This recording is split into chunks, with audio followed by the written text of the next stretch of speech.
So, the first method of homeschooling I will start with is known as the traditional method of homeschooling. Families who are new to homeschooling, particularly those who are accidental homeschoolers like myself, often begin their home education adventure using a traditional homeschooling style. This approach is also sometimes called school at home because it mimics the educational model that most of us are familiar with from school. It's what we grew up with when we went to school. This is how I started out, and it led to the birth of Armstrong Academy.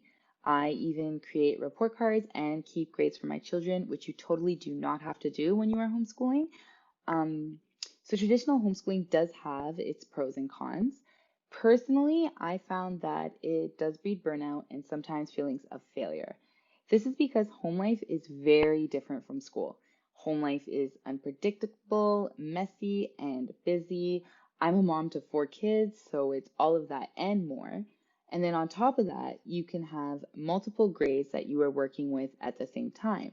My first two children are 4 years apart in age. So I set such high expectations for myself when I first began because I was 100% that traditional homeschooling mom. And I fought to stay on that way, but the reality was that I was burning out, my kids were hating school, and I was very unhappy and discouraged. So I broke away from what came natural to me to explore other methods. But only you know what will work for you and your children, and maybe this method works best. If my second child, Audrey, was an only child, the traditional method of homeschooling would be perfect for us, but that is not the case.